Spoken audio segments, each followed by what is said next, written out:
Welcome to Wristwatch Addiction. If you're new to the channel, my name is Paul. Appreciate you guys stopping by. Today, we're going to do the most worn watches of 2019 and the least worn watches of 19.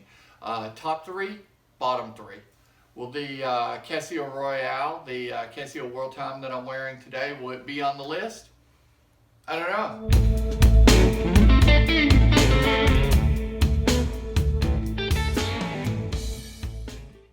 Okay guys, this one surprised even me. This is my third least worn piece of 2019. This is my 1946, I believe. The last date it could have been produced, or at least the movement could have been produced, is 1946. But my 1946 rose gold Omega dress awards piece with its pretty amazing inscription on the back. And this is why I haven't worn it, honestly.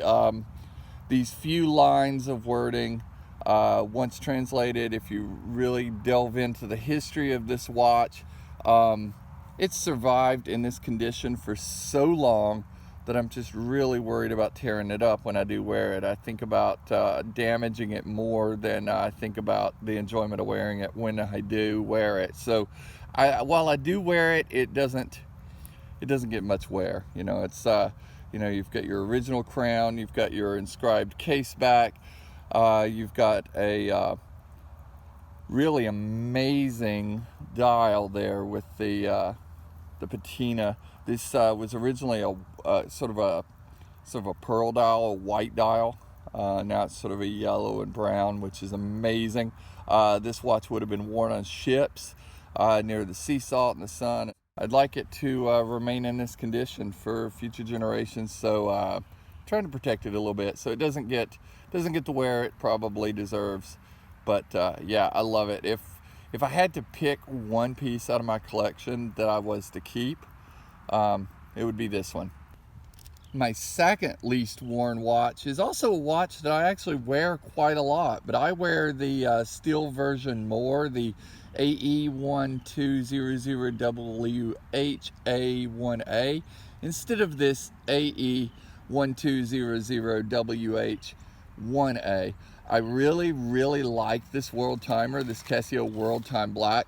I like it a lot. There was a write-up in a Hodinkee about it after that I purchased the steel version, and then later the black one here, the rubber version. They all love it. I love it. But I find myself wearing the steel version more.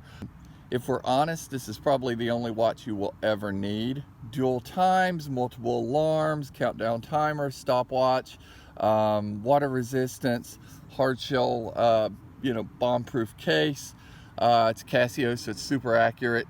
Yeah, it's a pretty amazing little timepiece, and I definitely recommend you picking one of these up at $14. You can't go wrong. Or like $20 to $25 for the steel, or like I did, both. Okay guys, so I guess I had to shock you with my least worn. My least worn is my 1971 Bulova Space View conversion, or at least I think it's a conversion. I purchased this one off of eBay from a gentleman who restores them. It is a 1971 piece. There's a lot of greatness about it. The ease of changing the battery here, the ease of time set here, where you flip this up and just spin it around to pick your time. There's a lot of coolness, the buzzing sound. It's very quiet, but if you get it near your ear, it's a light buzz, which is super cool. The look is amazing. I love the look. And actually he sent it to me on this Spidal leather, which is really cool. But yeah, and I've used it on a number of things, but it keeps going back to it because it was just a great combination. Love this watch. Wore it a lot in 2018 when I got it. But quite frankly, the batteries burn through really quickly on this. The movement is sort of a predecessor to the quartz movement, and yeah, it just burns a lot of power. So I'm replacing batteries a lot. When I say a lot, I mean every 3 months or so. So that's a lot. It got old. So it entered my box, and it honestly never came back out. So I love it. I probably should sell it since I'm not wearing it, but Yeah, instead of doing that, I think I'm just gonna, you know, get it serviced, get a new battery, and start over in 2020. So what's funny is all three of my most worn watches I was questionable about. I wasn't sure I was gonna pick any of those up.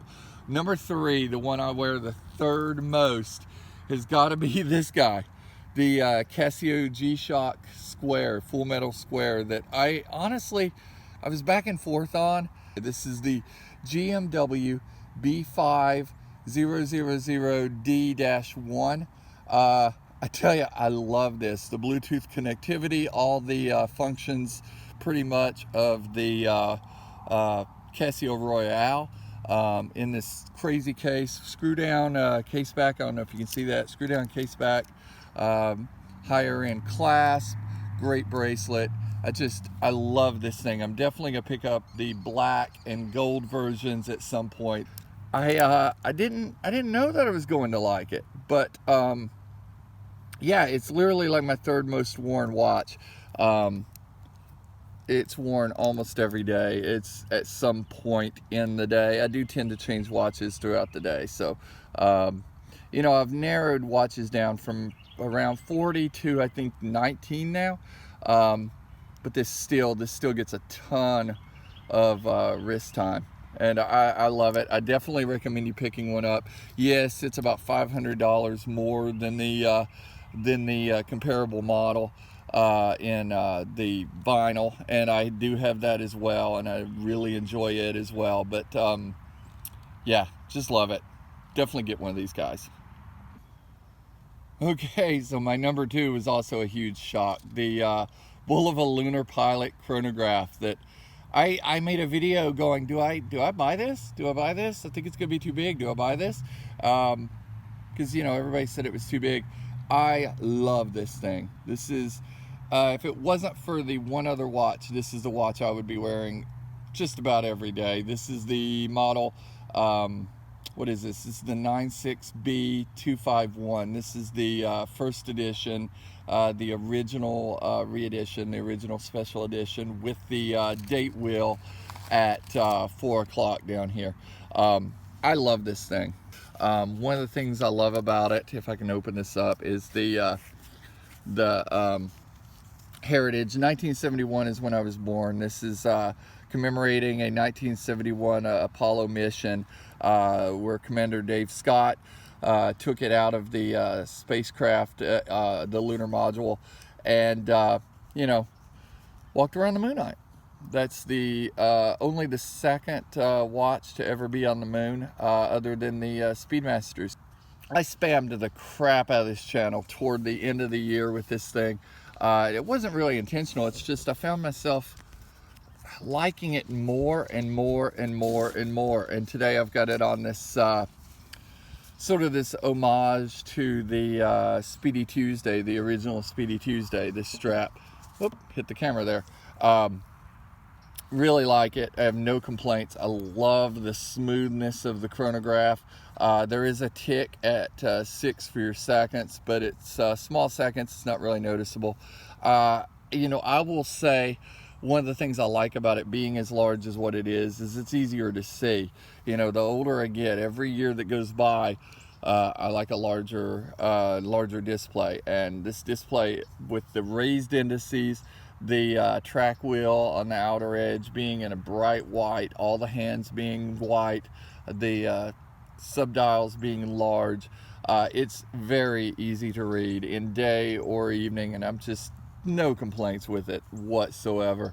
Definitely, if you're thinking about picking one of these up but you're worried about the size, go ahead and do it. You can unload it if you need to, because I mean, it's just a fabulous watch that somebody's gonna buy if you don't like. So definitely give it a shot if you're thinking about it. And I'm thinking number one, my most worn watch is not gonna come to any surprise to any of you that have been following this channel, especially since the beginning, but that is this guy here. That is my Speedmaster Date Automatic. And this guy, I was back and forth on too. I didn't know if I wanted this one, I wanted a different model. This one, the Reverse Panda, was a Japanese market. The Omega company made it specifically for the Japanese market. Apparently it's their #1 market for watches, the Japan market is. So they made the style special for them, at least originally. I think they may have opened it up to the rest of the world later on. But Omega calls this the ST715.0043. It's more commonly known as the 3511.50, but it's an amazing piece. It has a modified Valjoux 7750, so it is a little bit louder than some of your more modern pieces. When you move around, you can kind of hear that movement a little bit. It is a smaller size.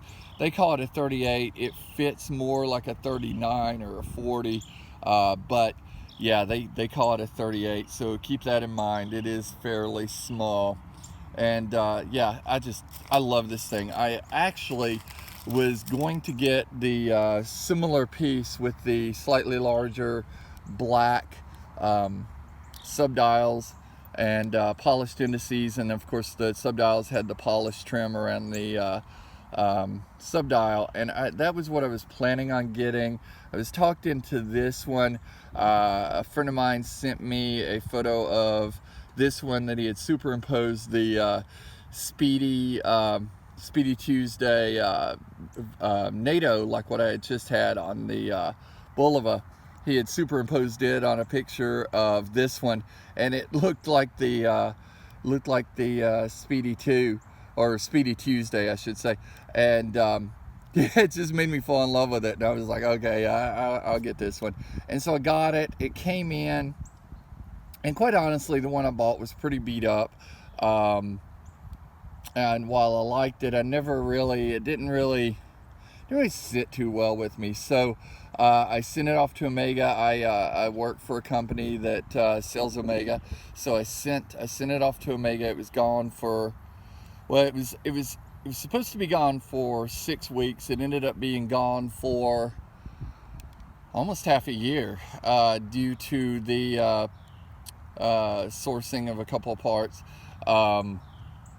Being that it was a Japanese market exclusive from the 90s, I guess it just took longer. But anyway, came back, looks like this. I do have the bracelet. I have it on this rally strap today with a Omega clasp, sort of a vintage style Omega clasp. I love it. Zero complaints on this one, guys. The functionality of this watch is just spot on. The wearability of it, it's a strap monster. You can put just about anything on it and it looks good. The fact that it has the date wheel, I had somebody when I first got it said this was a fake watch because the date wheel was white, and Omega doesn't do white date wheels. And I told them they needed to go watch the Pierce Brosnan Bond series, because the S&Ps of that era all had white date wheels. That era happens to be this era. So you know, the more modern watches, they color match the date wheel. I actually like the white date wheel. It's easy to see, although it would look really cool with a black date wheel and white lettering.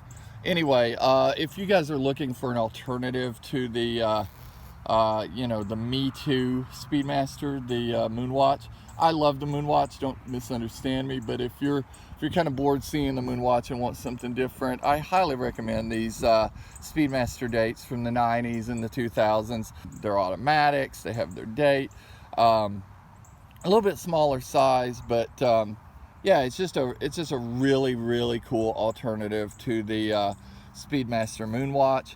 Will I have another Moonwatch one day? Yeah, probably. But I really enjoy this. I wear it all the time. And when I say all the time, I mean like literally every day. So I hope you guys have enjoyed this. If you want to see more of my watches or see more of these, check out my Instagram at wristwatch.addiction.